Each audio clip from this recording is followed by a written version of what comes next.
And we are live. Welcome in, everybody.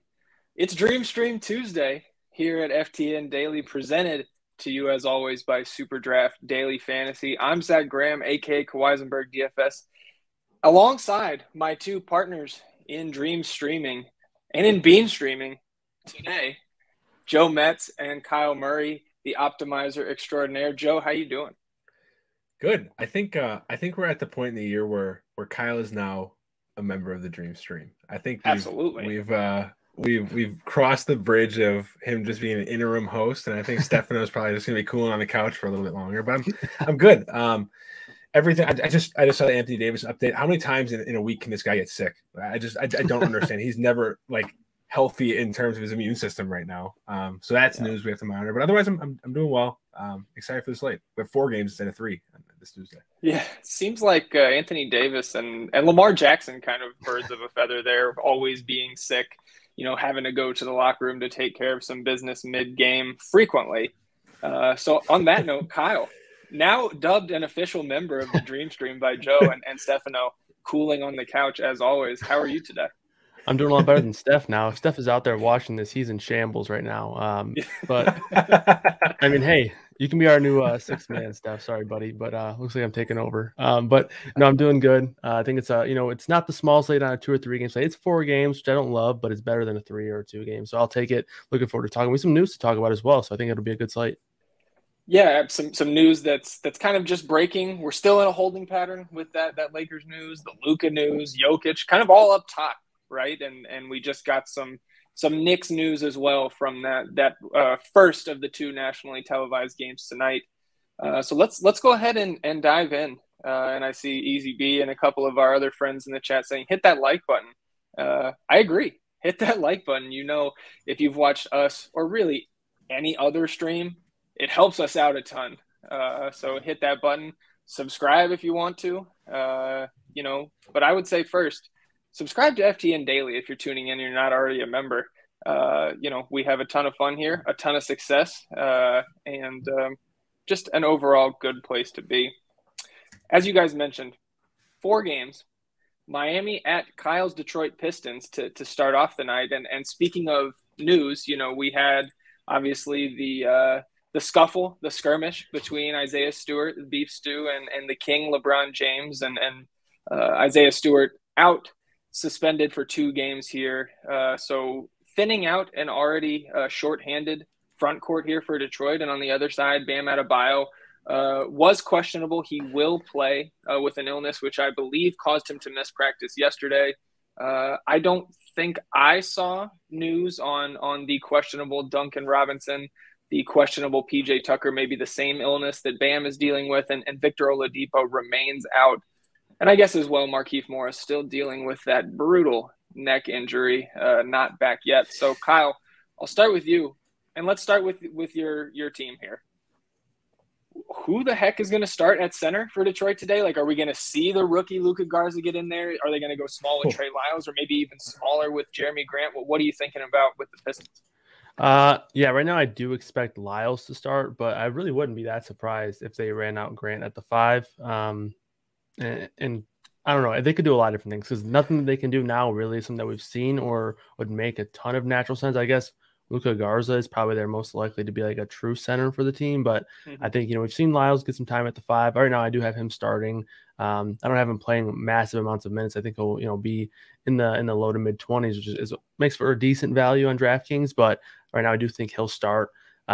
But after that, it's kind of I don't feel strongly about it, though. I think that they could do a lot of weird things because they're already in this spot where they're like, okay, nothing's normal. We don't have Olynyk. We don't have Stewart. Let's just do something weird. They could easily do that, in my opinion. So I do have Lyles starting right now, though. An interesting spot, though. The matchup is not really a good one. I don't think it'll be a great game environment. Both teams bottom 10 in pace. Miami top 6 in defensive efficiency so far this season. So pretty tough spot for them, but I mean, Cade has just had so much usage so far this season, especially recently. I think he's at 4 or 5 straight games with 40+ fantasy points. The production has not only come from the scoring, but rebounding and assists as well. 25% assist rate, 24% rebound rate. I would expect the rebound rate to actually go up a little bit with no Stewart, no Olynyk. So I think Cade's totally fine. I think people might overlook him a bit because of the fact that he's kind of priced up now, 7.5 on FanDuel, 7.4 on DraftKings. So he's not really going to project as like a great play. Like, I mean, when you think about it, a lot of the early season stuff is going to hold his projection down because of how inefficient he was. But I think you can bank on a ceiling game here. I think he has an upside for triple double almost any night with the kind of rates that he's producing. So I think he's totally fine. Saddiq Bey, I also like. I think he could potentially be pushed for some more minutes here with them being, stretched thin in terms of their depth with all these big men being out. He could easily play the 4 at times with Grant getting some run at the 5. So I think Bey could pick up a few minutes here as well. Yeah, I don't disagree. Obviously, Cade Cunningham has been fantastic for this team after, missing the beginning of the season with that ankle injury and then a slow start, to put it nicely, from the field. And to be honest, I don't know if he's really reached what we will expect going forward from Cade Cunningham. This guy was a 40% three-point shooter in his one season at Oklahoma State and well below that on the season for Detroit. So I still think that he's underpriced. So I'm right there with you. He would be my favorite play from Detroit. But Joe, how are you looking at the Pistons? Lockstep, Cade is my favorite play from this team. I'm really hoping that the ownership stays suppressed because of both price and matchup. There is still a bit of sticker shock. But the thing is, like, you look at these games, he's 4 games, 2 of them 50+ DraftKings points. He's only shot above 33% in 2 of them. Like, he still has a massive amount of ceiling to unlock. This is not a good matchup for him, but with how much he's going to be asked to do without not only the front court, but Killian Hayes being out obviously affects his assist rate. I like it quite a bit in this game. I'm kind of back and forth. I agree with Kyle. I think Trey Lyles is going to start. Minimum price, someone starting at minimum price who has averaged a little over 0.8 fantasy points per minute. That's something you are going to be interested in off the bat. Very tough matchup. Bam being in doesn't help.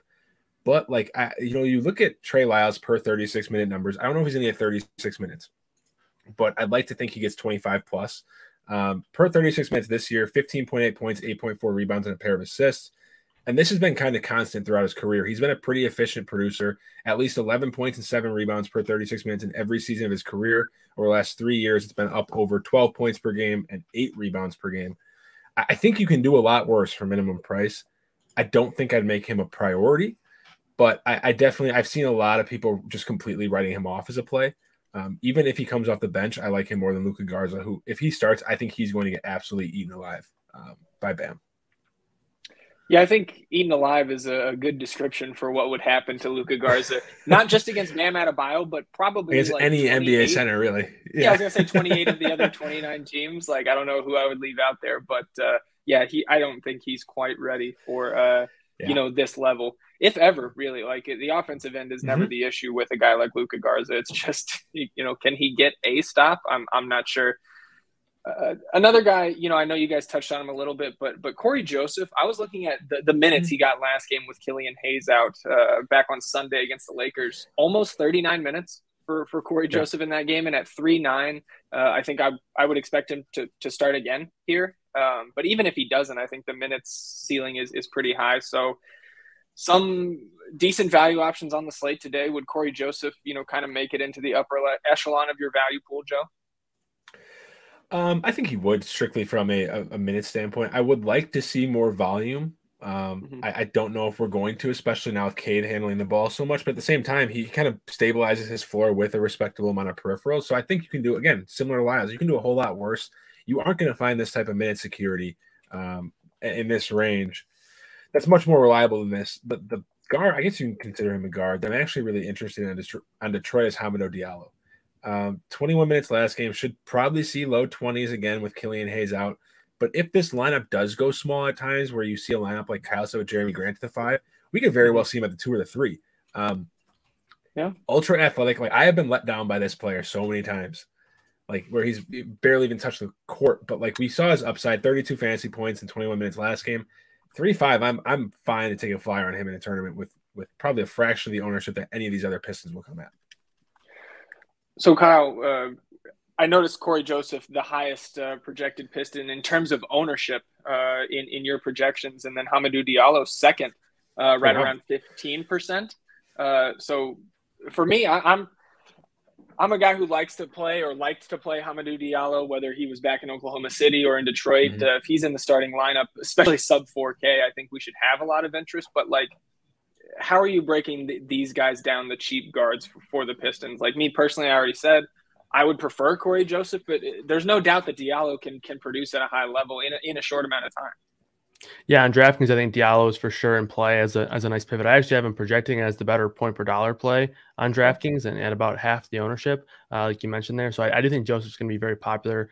Joe kind of nailed it on the head there, where you're not going to get a ton of minute security elsewhere on the slate, but I know it's a 4-game slate. We talked about this last week on I think it was a 3-game Tuesday slate, where sometimes rostering these bench players who we know can be very good permanent producers can lead to contrarian type builds. I think Diallo is really tough to get to on FanDuel, where he's 5,500, but on DraftKings, where he's 3,500, I think he makes a ton of sense there. I have him for about 22 minutes tonight. I do think he's going to have a good amount of usage in that second unit there.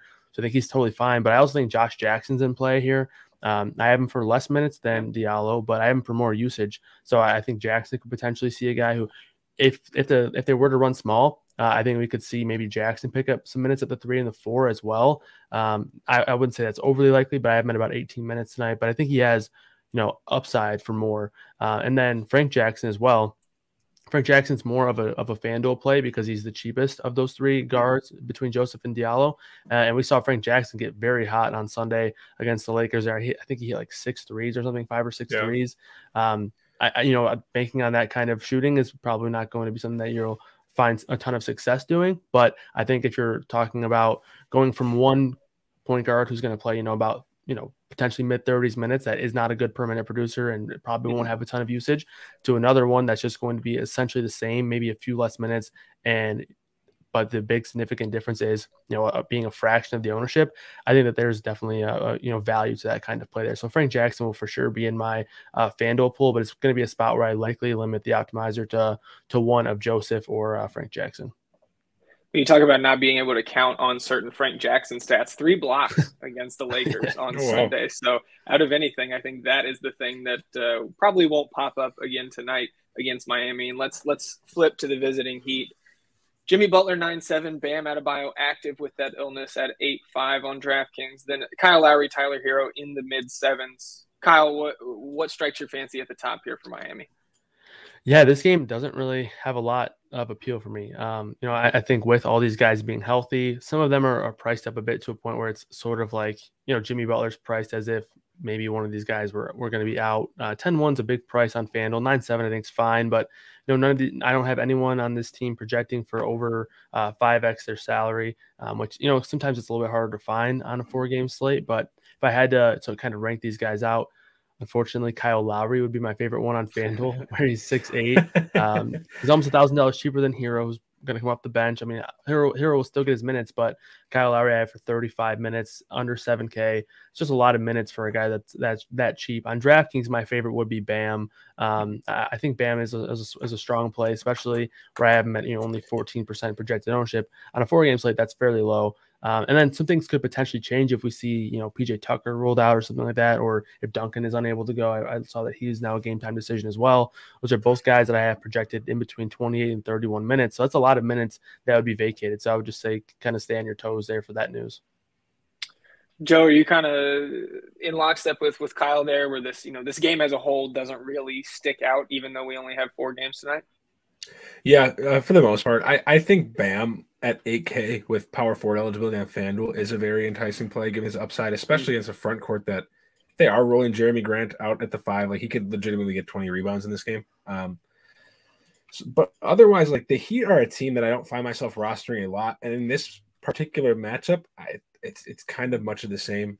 I don't like to predict blowouts, especially on a 4-game slate. But if there's one game where I don't feel a pressing need to get both sides, it's probably this game. Like, the only reason I'm so interested in some Detroit is because there's so much vacated minutes and usage up for grabs, which is not the case in Miami. Any worry for you, Joe, about, Bam missed practice yesterday with this illness, and clearly something going around the team, non-COVID illness. Any chance maybe he's limited here if they get out to a big lead? Like, again, they're huge road favorites tonight. Yeah.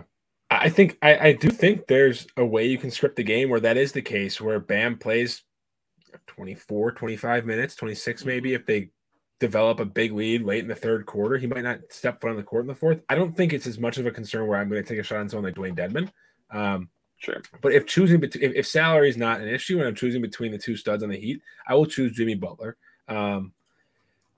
But it's making me really limit my exposure to Bam to like the large field single entries or large field multi-entry fields. I would not feel good about him, or honestly any of these Heat guys in cash games or small field single entry contests. When you mentioned him having power forward eligibility, Bam, that is on FanDuel, also forward eligible on SuperDraft at 1.25x. So I like him there as well. Let's shift to the next game here. Lakers going to Madison Square Garden to take on the Knicks. Really, all three of these games yet to come in our breakdown. More exciting, both from a real hoop standpoint and for daily fantasy tonight, I think. So anytime the Lakers visit the Garden, it's, I don't know if we'll say must-see TV from the last few years of the Knicks, but certainly fun to watch. Let's start with the Knicks because, we talked about at the top that we got the news that Derrick Rose will sit tonight. Somebody who's been playing, kind of low to mid 20s in minutes, did get up to the 30-minute mark in the Knicks last game. And something interesting with Tom Thibodeau, really the coach that we can count on historically to be the most consistent with minutes, but he's been kind of spreading things out lately. Maybe we get a little bit more constrained in terms of a rotation with D Rose out, Mitch Robinson out, Taj Gibson out. So Kyle, looking at this Knicks team, what are you prioritizing now with those guys out? A lot of value on this side. Obviously ownership is probably going to change a little bit, but so if you're looking at that, make sure you're kind of staying updated with that. But right now, Alec Burks is projecting as most popular DraftKings play, Randall over on FanDuel. But I definitely prefer ownership considered. I would prefer some of the value plays on the Knicks rather than the Pistons. I think that you can pretty much make a case for a lot of these guys. RJ Barrett, I think, makes a ton of sense here. I think he'll kind of be pushed into mid-30s minutes again. And at that price, I think he's totally fine. Alec Burks, even though he's going to be popular, does make some sense. I mean, him and Joseph are pretty similar in terms of their price on FanDuel. I think they're like $400 difference. And then I think they're $300 on DraftKings. But I think Burks is just, better per minute producer, going to have more usage, probably play a few less minutes, but I think he's overall just a much better play. Kemba, I think, is super interesting. Noel, I think, is very appealing. Tough to play him on FanDuel, especially if you're trying to get to Jokic there. But they took power forward eligibility away from him there, so it makes it a little bit tougher. But if you're punting the center position, he makes a ton of sense. Fournier makes sense. And then probably my favorite play from the Knicks, Emmanuel Quickly. I have him playing about 26 minutes tonight. I think he's going to have a ton of usage with that second unit. And we know that he's been not necessarily a consistent per minute producer, but we know that when he does get going, his ceiling to be a very strong per minute producer is very, very high. So I like Quickly a lot, especially on DraftKings. I have him as the second best point per dollar play behind Alec Burks from the Knicks. And he's third in the player rated for me on DraftKings. So I like him a lot. Nice. Yeah, no doubt that Quickly, again, like you said, not necessarily the best fantasy point per minute producer, but the upside is there anytime he gets extended minutes. He's shown that not just in, regular season ball, but summer league, preseason, etc. I know Knicks fans want to see Emmanuel Quickly play more minutes for this team. Joe, Julius Randle, obviously up top on any of the sites, but got, I believe, just about 17 minutes at the 5 last game for the Knicks. So to me, that makes him more attractive than he typically is already. And then, Kyle talked about Nerlens Noel, specifically 4-2 on DraftKings. I love that. What are you looking at with the Knicks tonight? Alec Burks right now is a priority for me. We've seen the permanent production. We've seen the ability to take on a near 30% usage rate off the bench. It's really hard for me to pass that up. Even if he's going to get, say, 10 less minutes than Corey Joseph, he could blow the production out of the water relative to what Joseph does. From there, it kind of differs on the site. Kyle hit on the Evan Fournier draw. Like, he's really cheap. He's 4.5 on FanDuel. Like, that is really it's like begging me to get heartbroken, but really cheap. In that same vein, like Julius Randle at 8.4 with so much opportunity at the center position now. The Lakers have been a team that have been swallowed up by bigs all season long. And Randall, obviously not the traditional big, but if he's going to be drawn to the hoop playing center more, that obviously increases his double-double, potentially triple-double upside. And even if Derrick Rose isn't the starter, him being out will open up some vacated usage for Randall. So at 8-4, I like him a lot. Right now, I'm just kind of figuring out how I want to fit him alongside Jokic if he's in, and Paul George, who's just, we'll talk about later, which is too cheap on FanDuel. I'm not as interested in Julius Randle on DraftKings for 10K flat. I would rather get down to Jimmy Butler. I think I'd rather go up 300 to Paul George. He's just kind of in an awkward price range where I think you can spend your salary more effectively and efficiently elsewhere. I had not looked much into Emmanuel Quickly, but I really, really like that call. I don't know if I would do it. I know you said on DraftKings you like him, and I agree. I don't know if I'd go there for 4-1 on FanDuel. I don't think you need to. But we've seen if he gets hot, he has 30 raw point upside in addition to peripherals, 3-point bonus, things like that. So I love the Quickly call. And then Noel with stock upside. If you're punting center position, I think he's my only option right now because of his stock upside on FanDuel. Are we overlooking Kemba Walker at 4-8 on DraftKings? I mean, with Derrick Rose out, obviously the minutes have been extremely volatile with Kemba. Hasn't exceeded 21 minutes in his last 4 games, but there's 20, 25 minutes available with this Rose news. Like, they're not all going to go to Quickly and Burks, etc. Kemba Walker at 4-8, Joe, I think he's going to be lower owned than these other value guys we've been talking about. Any interest there? I think the ownership play is the appeal.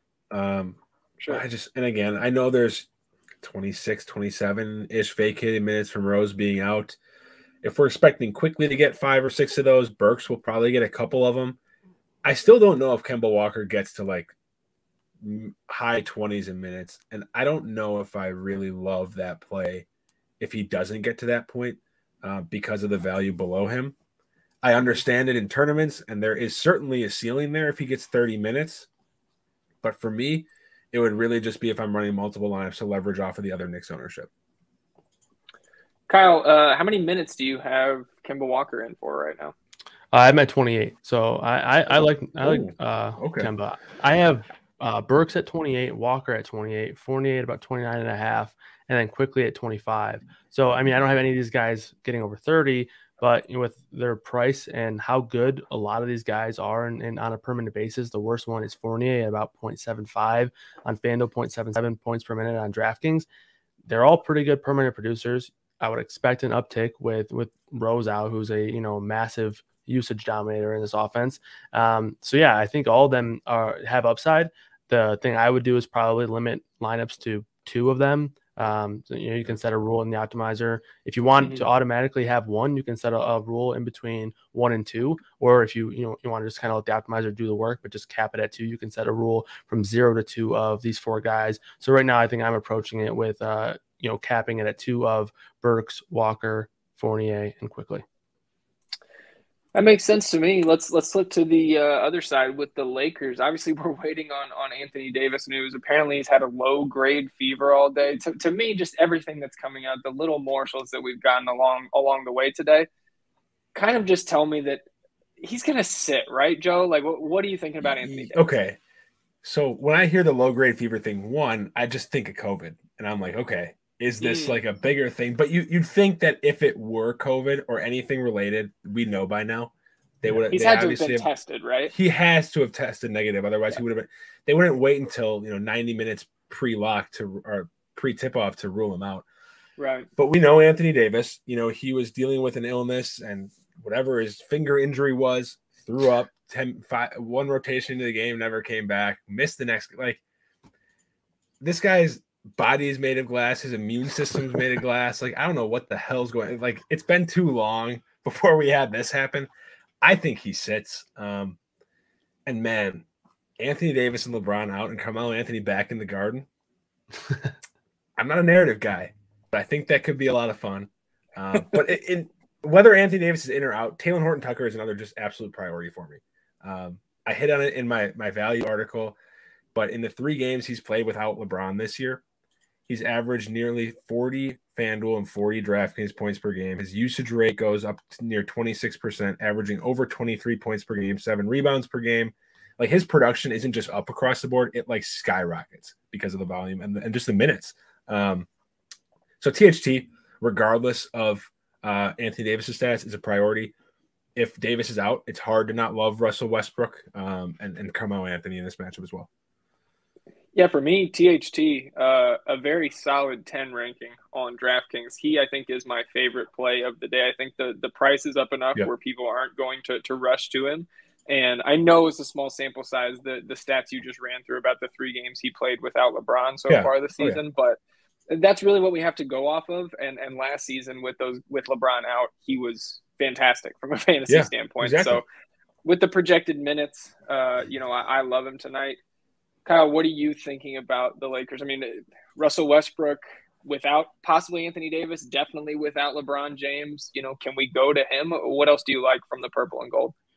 I think, it's interesting to think about AD and Russell Westbrook. They're really not getting a ton of ownership right now, which, AD is at about 31% on FanDuel and about 20% on DraftKings, but Westbrook's not getting that much ownership. I think that he's definitely interesting. Like even on Sunday when we saw LeBron go out, I think it was in the second quarter at some point. I'm not entirely sure, but even after he went out, Westbrook ended up with a 54, 55 point fantasy game. So I think he's definitely in play here, especially at lower ownership. I think with a lot of people focusing their salary on potentially Luca if he plays. I don't have him as a very popular play either, but Jokic if he plays, and then some other mid-range guys. Paul George is in that tier. I think Westbrook's getting overlooked, so he's definitely a guy I'm going to have in MME builds. He probably wouldn't be my first spend up if I was making a single entry lineup, but definitely someone that I want to have some exposure to because we know that he has the upside, especially if AD is somehow out here, right? I mean, I don't really have it sounds like you guys feel like he's going to sit. I don't have a strong take on it. I just know that this guy is just bound to sit all the time. Like after the game where he left after like 3 minutes because he threw up, the next game he came back and said he was throwing up in the tunnel in the third quarter, and then went on to finish with like 30+ points. So like I just don't know I can't make up my mind on how this guy is. Tucker and Duncan Robinson are both playing and starting, but so I don't know. I guess I could see AD going either way. So that's another piece of news to note. It will be interesting to see how the ownership changes for Westbrook and Taylor Horton Tucker if AD's out. If AD's out, Taylor Horton Tucker is going to be like 80% owned. I already have him at about 40% on both sides. That might be even a little bit too low as is. So I really like THT though. I do think he's a strong value play. He's not necessarily super cheap anymore, but I mean, this guy has just been such a good permanent producer. I think he's going to play a ton of minutes. I'm at 34 minutes tonight. I think they're going to need his scoring. So I like him a lot. Joe, if we do get Anthony Davis out, you're probably going to see DeAndre Jordan get back in there. Obviously, he started last game against that Detroit team. Dwight Howard also 3.7, super cheap. Center only on DraftKings, both of those guys. But is it kind of just a wait and see for you, or do you already know, say Browse out, do you know where you're going between those two, if at all? My initial reaction would be neither. If I'm spending down for a center, even in that game, I want Nerlens Noel. Especially if you are running with AD's out, more time for DeAndre Jordan and Dwight Howard. That would in turn spell more time for Nerlens Noel, given the play types that these guys play with. All three are traditional centers, even though Dwight has made more threes than Anthony Davis this season. But I don't think with the value elsewhere, especially at higher usage positions on the wing and at guard, I just don't think you need to get to the value there. I will not be dipping below Nerlens Noel at center today. Kyle, are you kind of feeling the same way? Or like for me, fellas, like I think if Dwight Howard could get close to, like 18 or 20 minutes at 3.7, I would have some interest there. But Kyle, you kind of with Joe where there's just other options at center. Yeah, I am. I mean, so on FanDuel, it's kind of like an easy cross off because they're not even like super cheap over there. Dwight Howard's 4,600. Gotcha. And so that's about basically the same price as Noel on DraftKings. Sorry, you can actually sort of make a case for it if AD were to be out. But still, I think that there are other options that I would like a bit more, even if Anthony Davis were out, Noel being one of them. And then obviously you have spend ups as well. So yeah, it's probably not a spot I go to a ton, but if AD were ruled out, I would have mild interest in Howard on DraftKings only. That makes sense to me. Let's dive into these two late games here, and we can circle back if and when we get Lakers news. Denver at Portland. And still a bunch of guys missing from this Denver side. Obviously, Jamal Murray, Michael Porter Jr. still out. Bones Highland going to join them on the inactives list tonight. And I believe Zeke Naji is listed probable, or I guess questionable is our most recent update for Naji. So don't have to worry about him if Nikola Jokic is in. And I have kind of reversed my thinking. I thought he was going to sit. We got the pictures. I think Kruger's posted the Harrison Wynn tweet from I guess he quote tweeted the Nuggets tweet about shoot around where Jokic was seen without that brace on his wrist. And so for me, with him participating in the shoot around rather than being in the back with the ATs getting treatment, I think he's probably going to suit up tonight. And at 11-4, like he's cheaper than Luca, who's in that last game. And we'll get to him. I love Jokic tonight. If he plays, I would want to play him as a priority spend up on all sites. But Kyle, how are you feeling about Jokic and the rest of this Denver team? Yeah, I like him. The only thing I wish were the case is that the injury would be keeping some people off of him. I don't think that's going to be the case. And, I had I guess maybe had some false hope that maybe that would be the case, but I think the matchup's really interesting. Portland's bottom 4 in defensive efficiency. They're top 15 in pace. So it's a nice pace up spot for Denver as well. Obviously, all these guys missing is only going to encourage more usage for Jokic. And so far this year with Michael Porter off the floor, he's averaging like 1.9 fantasy point per minute, which is a lot, but it's not even that far off from like what he is averaging on a normal basis at about 1.75. So it's a lot of usage, about a 35% usage rate with Porter off the floor this season. I haven't projected for a 33.5% usage rate. I think he's a smash, and he's the guy who, if he plays, I'm not even considering him being limited or anything. Zach, you made a great point prior to us going live, where they're on a 4-game losing streak. They're not interested in continuing this losing skid. So I think Jokic is definitely my priority spend up option if he's eventually ruled in. Yeah, I mean, this is a team with even as beat up as they are, they still have title aspirations. They should get Jamal Murray back. I think everybody has their fingers crossed that Michael Porter Jr. comes back sooner rather than later. Joe, what are you looking at from the Nuggets? Yeah, it's Jokic. I'm hoping that he's in. If he is, 100% on board with him. The way I'm building right now, I'm not saying I'm building as if he's out, but I'm putting Luca in my utility. And if Jokic is in, just shift down to Jokic. If he's out, I'm kind of just praying Luca's in and plays. If not, I guess I'll have to figure something out and just reallocate a lot of salary. But I'm more confident tonight than I was in the previous 2 games with him being in, simply because of the brace. Like when you see a brace, was it his shooting hand? It was, wasn't it? Yeah, I believe it's his right hand. If it's his right hand and he's wearing a brace, like that's pretty alarming. If he's coming out not wearing it, he probably feels good. His wrist feels good enough where should be okay. Outside of if he's out, I mean, I think either way, if he's in or out, Will Barton is a strong play. He's had 2, I don't want to say down games, but not necessarily the production that we had seen for the previous 3 or 4 games where he had over 45 DraftKings points in 3 or 4. Minutes were down last game, but they got absolutely routed by the Suns, if I remember correctly. So I like Barton a lot either way. Not a priority by any means at 7-4, but I think he's a stronger play on FanDuel, where all that ownership is going to concentrate to Taylor Horton Tucker. $500 more, you can get Will Barton or pair the two. If Jokic is out, I think your boy Facu is a fine play. I'll let you talk about him more with Bones Highland out. I guess you can then Aaron Gordon's passable, but I still even with Jokic out, that's not a player I'm going to run and sprint to put in my lineup. See, I kind of differ from you on Aaron Gordon. If Jokic is out, I'm all about it. Like he's been taking back more of a role like he had in Orlando for all those years with Jokic and MPJ and Murray out. I think I would, if I had the salary, I would still prefer to get up to Will Barton, but I would love both of those guys. Fair. And as you mentioned, Facu Campazzo, I just knocked him back down. I forget who was in the chat asking me about. I had him at an 8.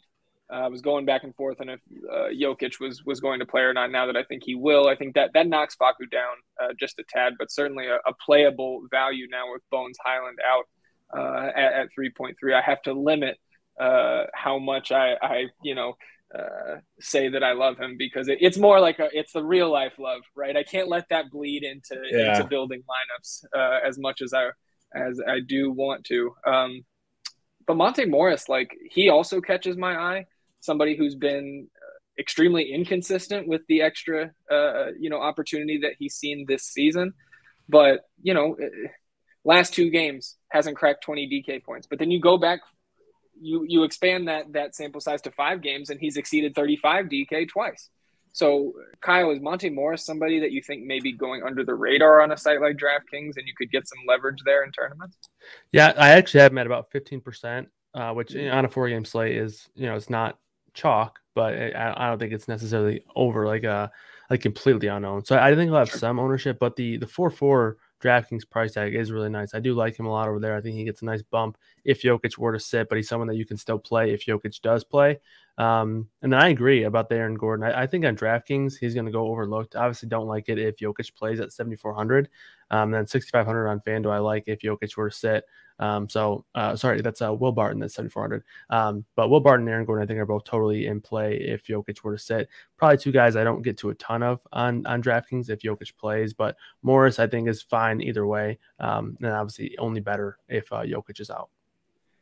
And Kyle, we don't really have to consider like Jeff and JaMychal Green if Jokic plays, right? Or are you kind of still keeping them in play? Yeah, no interest in them. I guess if you wanted to make a case for Jeff Green, I still have him at 28 minutes tonight. So I guess if you wanted to play him just to get contrarian, because there are some guys in that range that are going to have some ownership that I think you could potentially make a case of just wanting to look for a pivot off of. And he's in that kind of range. And there's one even in this game that is having a similar ownership at a similar price tag. So that would be the only case. It would literally just be ownership. And then the fact that I have him at 28 minutes.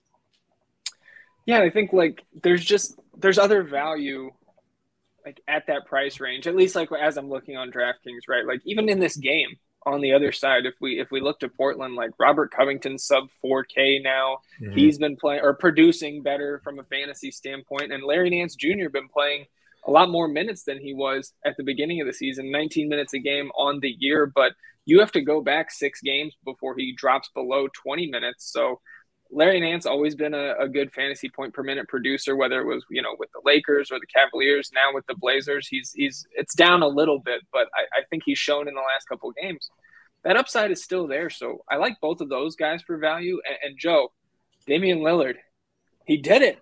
He cracked 50 DK points. It only took him, I don't know how many games, but if you would have told me that, I think it was game 16, he finally does it.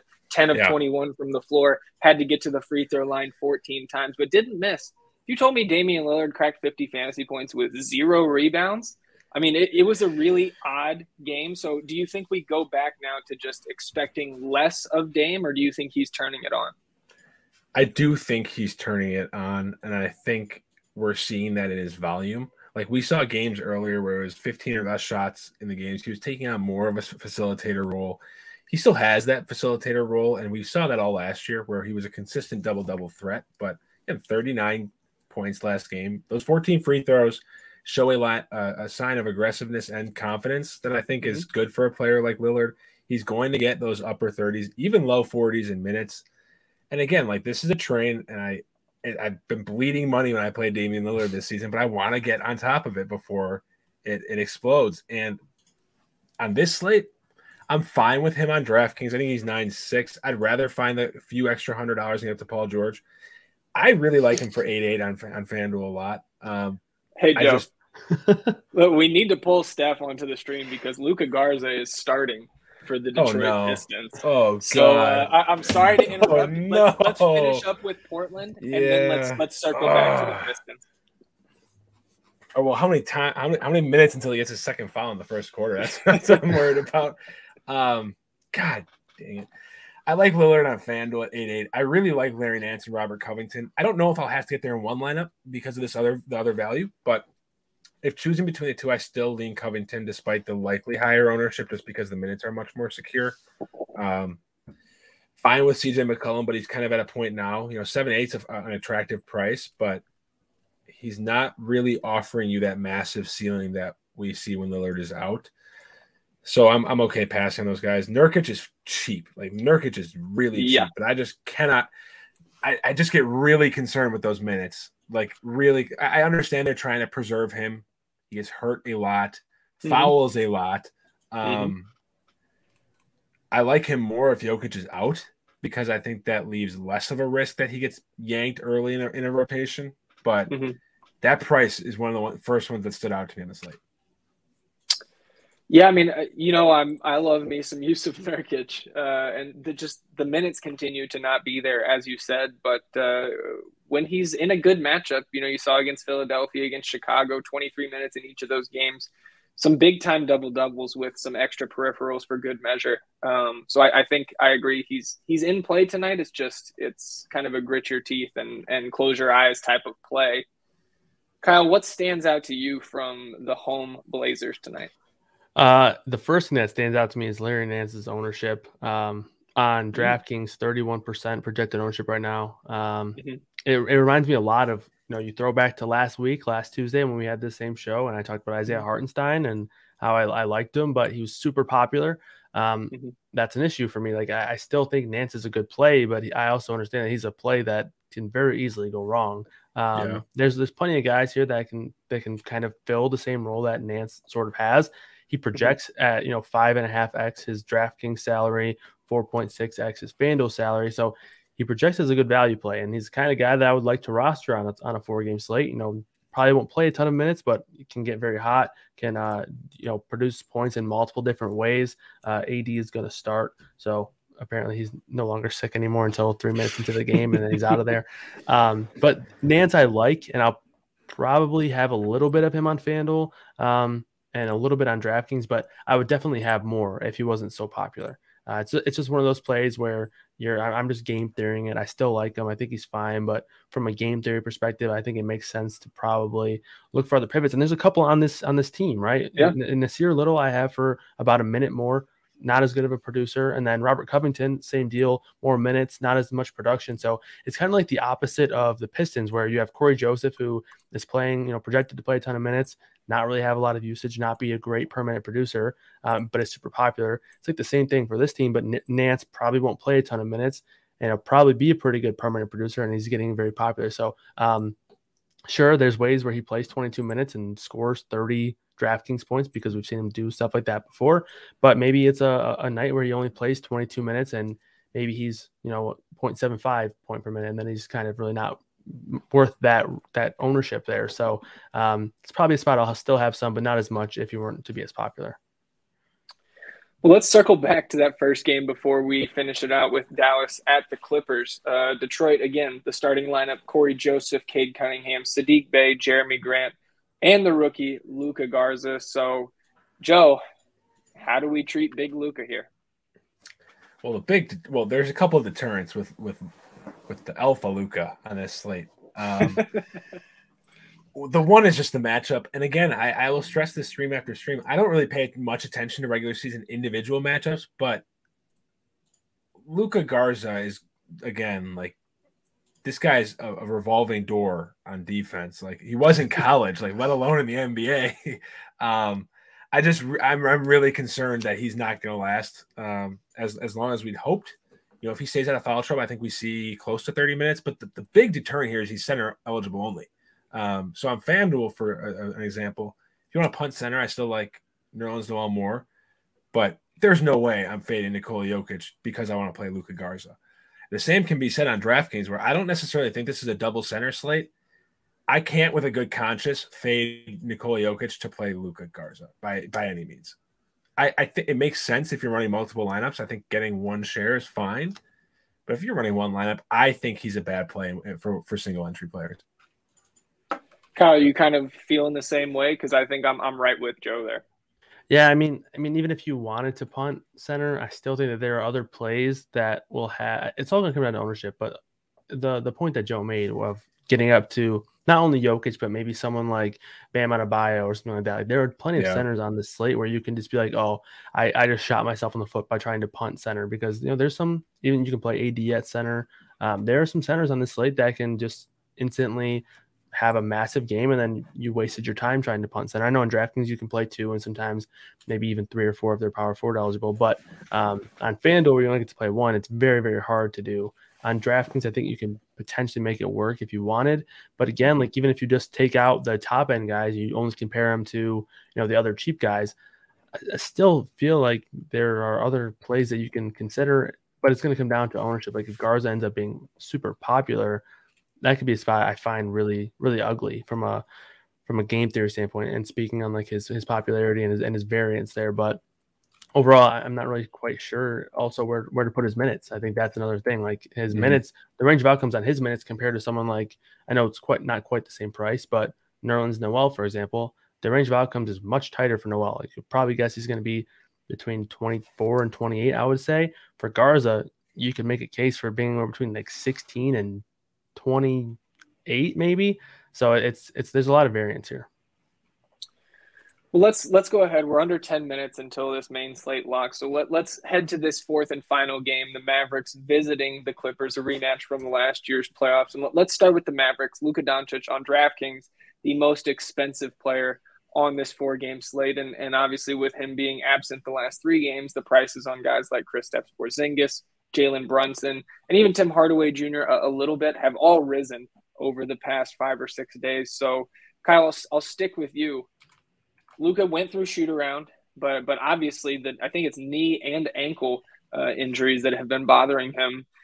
Is he in consideration for you today? Because for me, like I look at the ownership projections on a guy like Luca Doncic on a 4-game slate, and even if he's not 100%, if I'm running multiple lineups, I think I have interest getting there.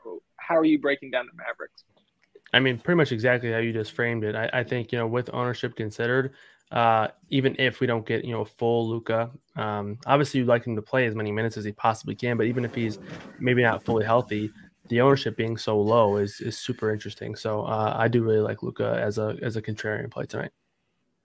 It's not every slate that we have to specify which Lucas we're talking about, but Joe, is Luca Doncic kind of a priority for you in a large field tournament, or are you looking at? I mean, who can you look at if he's active on this team with the way the pricing is? I think the only other player you can look at is Porzingis. I still think even with Luca active at 8.5, Luca's been out 3 games now or 4. Before 3, even before those 3 games without Luca, 3 games in a row, Porzingis he had obviously 30 minutes or more in every game. He had 22 and 12, 32 and 7, 29 and 11. Volume, he had 20 plus shots in all 3 of those games. I think he's stepping into the role that they've needed for 3 years now as a secondary star. I think he's kind of coming into that a little bit. So I think even if Luca's back, I think he's a fine play. By no means a priority. But this whole team, whether Luca's in or out, this whole team is just one that I don't find myself getting too much on this slate. The reason why I have interest in Luca transparently is because it's a very easy swap to Jokic because he's $300 more. I don't know, if Luca's in, I'm crossing Jalen Brunson off my pool. 7-3 with Luca out, I think that's fine. But again, being the late game, with so much value in the early games, that's not necessarily a gamble that you can comfortably take with a lot of pivots in case Luca's in. So unless you're happy leaving like a chunk of money on the table, I just don't think that's a plus EV strategy on this slate. That makes sense to me, but I guess the last piece before we go to the Clippers side, Maxie Klieber is back, only got 20 minutes in his return, but sitting at 3-3 and power forward eligible on DraftKings. Is he somewhere, Kyle, that you would want to look for, or is he just kind of like maybe if you're playing late slate or showdown of value there for you? Yeah, I think it's just mainly those smaller slates, those secondary slates, just because I think there's a lot of other options on the slate that I just think present a little bit more stability. And, I think Cleveland has upside, but I think other spots have either similar, maybe even a little bit more.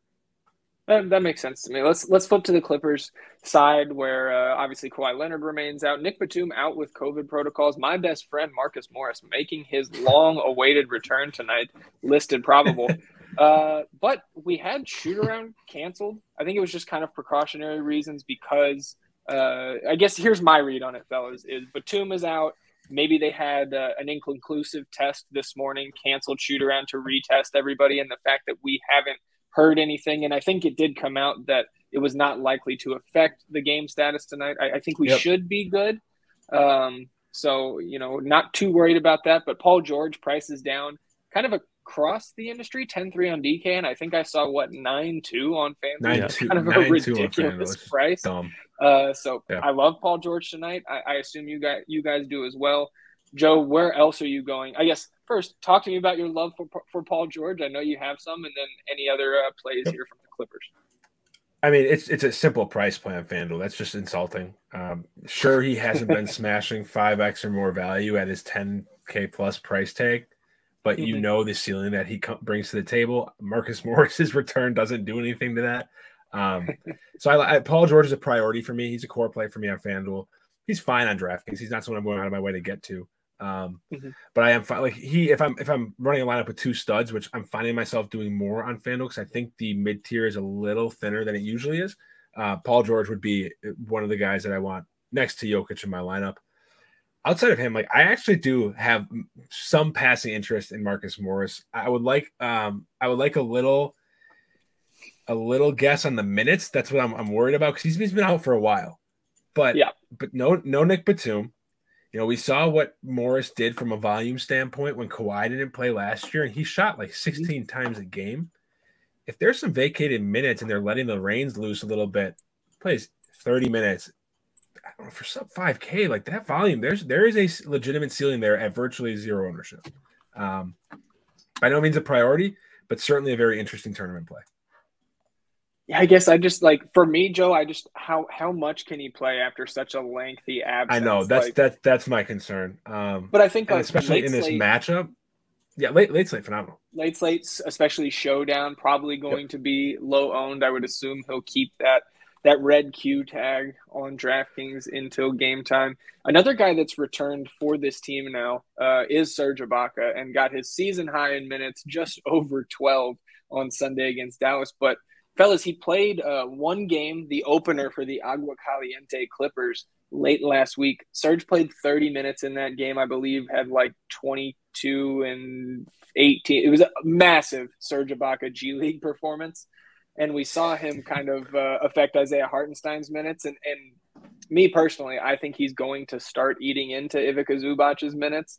So, Kyle, any interest in Zubac? I know he's still priced pretty moderately, especially on DraftKings at 5-1, but how are you attacking the Clippers front court?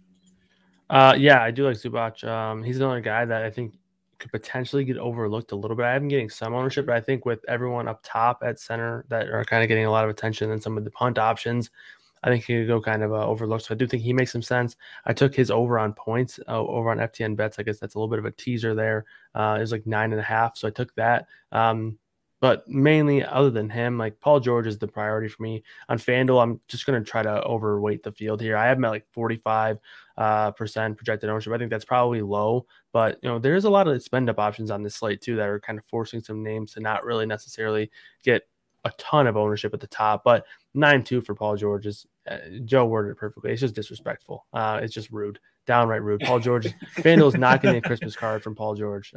So I like Paul George a lot on FanDuel and Zubac on both sites, primarily on DraftKings, or you can kind of roster two centers. Joe, any other takes from this Clippers team? Or we going to spend the last 2 minutes answering some questions here? No, I think we're here for questions.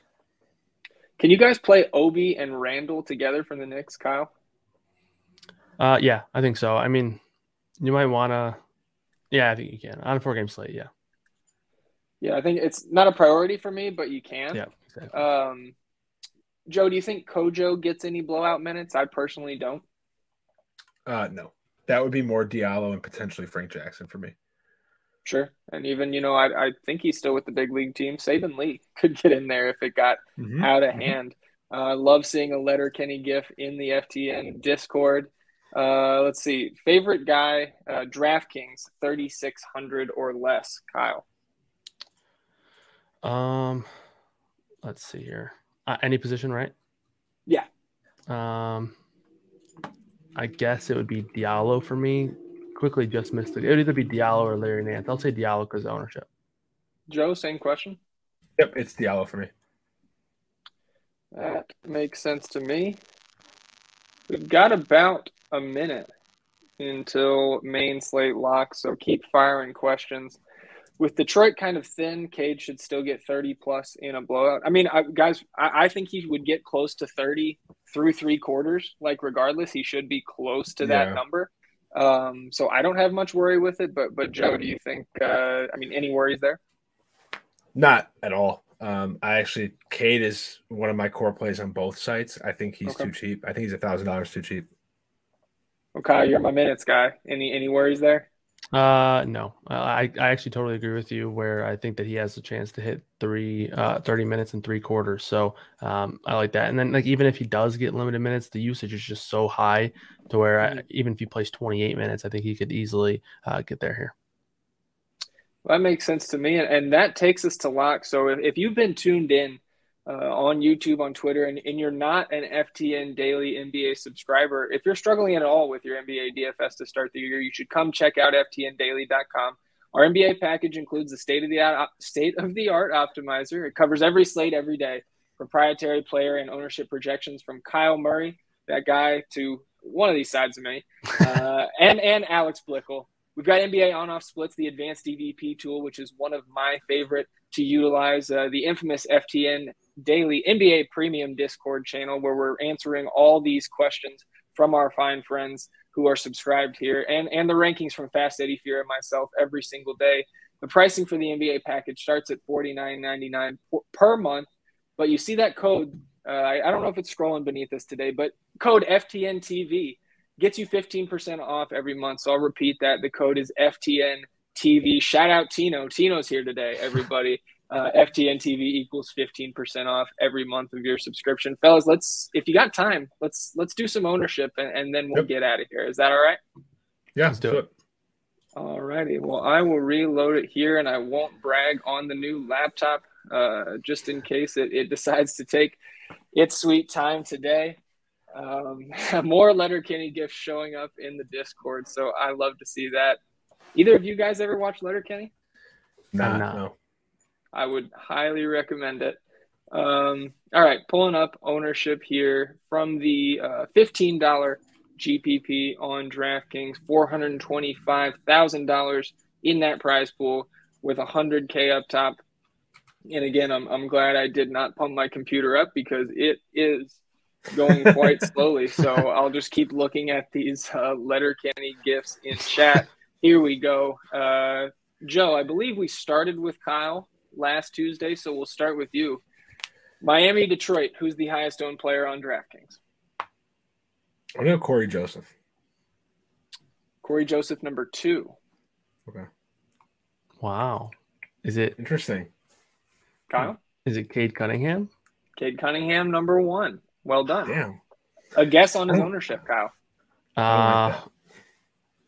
I'll say 30. Not bad. 33 for Cade Cunningham. Kojo is at 2. Joe, your guess on Corey Joseph? 30. Not bad. 28. 28 on the nose, actually. So redemption time, Joe. Who is number 3? Shit. I'm not going to say Luca Garza. It's not fair. I will tell you this. 3 and 4 are separated by 0.2%. So good luck. 0.2?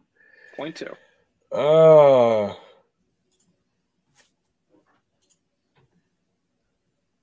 I'm going to go Saddiq Bey. It was a thin power forward position today. Saddiq Bey, number 8. Oh, wow. So you strike out. I'm relegated. There you go. Kyle Murray, can you decipher who is 3rd in this close race here? I also would have said Bey. I had him as the 3rd most popular in this game. So yikes. Is it Jimmy Butler? Jimmy Butler barely edged out Luca Garza for that 3rd spot. Luca Garza 4th. All of these guys, though, from Jimmy to Saddiq Bey, kind of packed in ownership-wise, 19% roughly each for Butler and Garza. Jeremy Grant next at 17.5. Hamidou Diallo held 15%. Off the bench, Bam Adebayo with his illness, 13%, and Saddiq Bey, 12.7. A couple notables, Trey Lyles, 10%. PJ Tucker, 8. What? Okay. Duncan Robinson, listed questionable all day, only 3%. So that's not terrible. No. And then anybody else interesting? Not really. 0.01% of people, rode with Markieff Morris. So best of luck to those people. What was the question, Kyle? What was the final number on Garza? It was 18.68. I just closed it out, but, use the old noggin there. I would much rather have Trey Lyles at 10%. I wonder if Sadiq Bey's ownership came down and people got on. I know they're not the same position or anything, but with lineup constructions, like I wonder if if people are only using 2 or 3 Pistons if Garza bumped Bey down, because I did have Bey as fairly popular, so I actually am pretty intrigued by that Bey ownership. I like that on DraftKings. Yeah, that could definitely make some sense to me. Let's see, Joe, I'm sure you're tuning into these games tonight. You think the shorthanded Lakers have a chance against the Knicks in the Garden, or what do you think? You know my sentiment on the Lakers. I don't. The Knicks seem to be tightening up a little bit defensively too, which helps. Sure. I have way more Kristaps Porzingis than I was expecting. Just so I'm going to be tuning into the Mavs game, and I kind of hope Luka Doncic sits now because of the Porzingis that I have. Yeah, and Porzingis, I think he's probably okay too, even at that elevated price with Luka. And to your point, when we were talking about that game, he's been better this year, certainly compared to last year when we were all just kind of crapping on him throughout that dismal season he put together. I'll knock on wood here. Hopefully he stays healthy, because certainly hasn't been able to do so for a while. I guess that'll do it for us, fellas. Obviously, 3 games remaining on this slate. Will be in the Discord until that last one locks. The ranks will continue to update with any news, along with the projections from Kyle. So we appreciate everybody tuning in. Appreciate you guys, my Dream Stream partners, for being with me, and anybody else tuning in, YouTube, Twitter, all that. So for Kyle, for Joe, I'm Zach. Shout out Tino, making a rare appearance here in these NBA streets, our producer extraordinaire. As always, let's get these beats. Good night, everybody.